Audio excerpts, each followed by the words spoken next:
اعوذ باللہ من الشیطان الرجیم بسم اللہ الرحمن الرحیم ولا تقولن لشیء انی فاعل ذلک غدا صدق اللہ العظیم رب اشرح لی صدری ویسر لی امری واحلل عقدۃ من لسانی یفقہوا قولی رب یسر ولا تعسر وتمم بالخیر آمین یا رب العالمین۔ آج کے لیکچر میں ہم انشاءاللہ تعالیٰ سورۃ الکہف کی ایک مختصر سی آیت نمبر 23 جو کہ رکوع نمبر 4 کی پہلی آیت ہے، گرامیٹیکلی انالائز کرنے کی کوشش کریں گے۔ آیت کو ہم ایک حصے کے تحت ہی انالائز کریں گے انشاءاللہ تعالیٰ۔ تو الفاظ پہ بات کر لیتے ہیں۔ پہلا لفظ اس میں واو حرف ہے، لا حرف ہے، اور لا جو ہے یہ ناہیہ ہے۔ لا ناہیہ کے بعد فعل مضارع آپ کو نظر آ رہا ہے تقولن، جس میں آخر میں نون مشدد، نون تاکید، نون ثقیلہ آپ دیکھ رہے ہیں۔ اور نون ثقیلہ سے پہلے اگر زبر حرکت ہو تو ہم جانتے ہیں کہ یہ فعل مضارع کی گردان کے ان 5 صیغوں میں سے ایک صیغہ ہوتا ہے جن کے آخر میں پیش آتی ہے۔ یعنی قال یقولو سے اگر میں مضارع کے وہ صیغے آپ کے سامنے رکھوں جن کے آخر میں پیش آتی ہے تو وہ ہیں جی یقولو واحد مذکر غائب، تقولو واحد مؤنث غائب، تقولو واحد مذکر حاضر، اقولو واحد متکلم، اور نقولو جمع متکلم۔ تو یہ جو ہے یہ تقولو واحد مذکر حاضر کا صیغہ ہے، اور پیش کو زبر سے تبدیل کر کے نون مشدد، نون ثقیلہ لگایا جاتا ہے، اور گرامر والوں کے نزدیک وہ فعل مضارع جس کے ساتھ نون تاکید لگا ہوتا ہے وہ مبنی ہوتا ہے۔ ویسے تو فعل مضارع ہم جانتے ہیں کہ معرب ہوتا ہے، لیکن فعل مضارع کی گردان کے 2 صیغے جو کہ جمع مؤنث کے 2 صیغے ہوتے ہیں وہ مبنی ہوتے ہیں، اور فعل مضارع کی پوری گردان مبنی تصور کی جاتی ہے جب اس کے ساتھ نون تاکید لگا ہوا ہو۔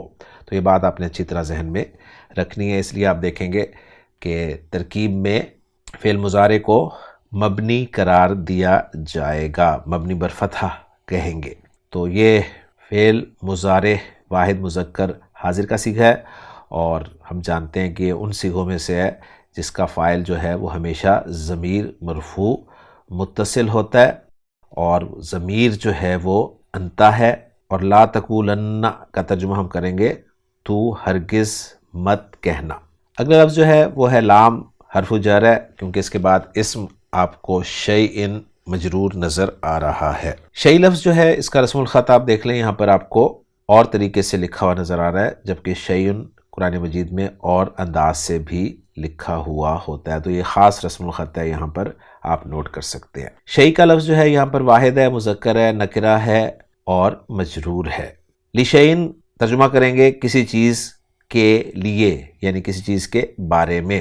یہاں پر قال یقولو کے ساتھ جو ہم چند چیزیں ذکر کرتے ہیں کہ قال یقولو کا فاعل اور پھر جس سے کہا جائے وہ لام کے ساتھ آتا ہے، اور مفعول بہ یعنی جسے مقول القول ہم کہتے ہیں۔ تو یہاں پر جو لام کے ساتھ آیا ہے نا شیء، یہ کسی چیز سے نہیں کہا جا رہا، بلکہ یہاں پر کسی چیز کے بارے میں جو ہے وہ کہا جا رہا ہے۔ یہ بات آپ نے اچھی طرح ذہن میں رکھنی ہے۔ اب اگلا لفظ جو ہے وہ ہے انا، حرف از حروف مشبہ بالفعل ہے، اور انا کے ساتھ جو ضمیر لگی ہوئی ہے ضمیر واحد متکلم کی منصوب متصل، اور یہ ضمیر جو ہے یا متکلم اس کی ڈیمانڈ کے طور پر انا میں آپ کو نون کے نیچے زیر نظر آ رہی ہے۔ ہم نے لسان القرآن کورس میں پڑھا تھا کہ انا ایک موڈی حرف ہے، یا متکلم کی ڈیمانڈ کے مطابق کبھی تو یہ زیر ہو جاتا ہے، اور جب زیر نہیں ہوتا تو پھر ایک نون جو ہے ان دونوں کے درمیان میں لایا جاتا ہے جسے نون وقایہ کہا جاتا ہے، اور یہ لفظ بن جاتا ہے اننی۔ قرآن مجید میں اننی اور انی دونوں طرح سے استعمال ہوئے ہیں۔ فاعل جو ہے یہ فا عین لام حروف مادہ سے اسم الفاعل کا صیغہ ہے، واحد ہے، مذکر ہے، نکرہ ہے، اور مرفوع ہے، اور فاعل کے معنی کرنے والا کے کیے جاتے ہیں۔ ذالکہ اسم اشارہ ہے، واحد مذکر بعید کا، مبنی اسماء اشارہ ہوتے ہیں واحد اور جمع کے، ہم لسان القرآن کورس میں پڑھ چکے ہیں۔ اور غدن کا لفظ آپ کو منصوب نظر آ رہا ہے۔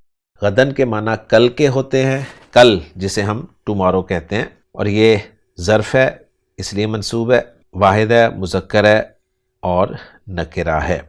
تو الحمدللہ جی الفاظ پہ بات مکمل ہو گئی ہے. اب ان الفاظ کو جوڑ کر ہم جملہ بنا لیتے ہیں. واو کو ہم استنافیہ قرار دے دیتے ہیں. لا ناہیہ ہے. تقولن فعل با فاعل ہے. لشین جار مجرور متعلق ہو جائے گا لا تقولن فعل کے، اور جو مفعول بھی مقول القول آ رہا ہے وہ ہے انی فاعل ذالک غدا. یہ ایک جملہ اسمیہ ہے، اس کو انالائز کرنے لگا ہوں. انا سے شروع ہو رہا ہے. انا کا اسم جو ہے وہ یا ہے، اور انا کی خبر جو ہے وہ ہے فاعل. فاعل جو کہ صیغہ اسم الفاعل ہے، لہٰذا اس کو بھی فعل کی طرح ہی گرامر والے ٹریٹ کرتے ہیں.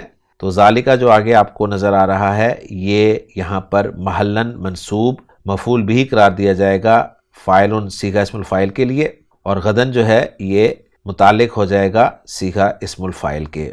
اور صیغہ اسم الفاعل کا فاعل جو ہے وہ ضمیر انا مرفوع متصل قرار دی جائے گی، اس لیے کہ اسے ہم پیچھے سے جوڑ رہے ہیں اور پیچھے جو ہے وہ یا متکلم ہے.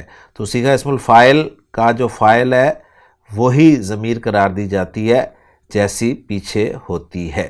اور پھر صیغہ صفت اسم الفاعل اپنے فاعل، اپنے مفعول بھی اور اپنے متعلق سے مل کر شبہ جملہ اسمیہ ہو کر انا کی خبر قرار دیا جائے گا، اور پھر انا اپنے اسم اور خبر سے مل کر جملہ اسمیہ ہو کر محلاً منصوب مفعول بھی مقول القول قرار دے دیا جائے گا لا تقولن فعل کے لیے. اور پھر لا تقولن فعل اپنے فاعل، اپنے متعلق اور اپنے مفعول بھی سے مل کر جملہ فعلیہ بن جائے گا. تو یہ تھی جی ہماری ورکنگ. محمود صافی صاحب کی ورکنگ کے ساتھ اس ورکنگ کو میچ کر لیتے ہیں.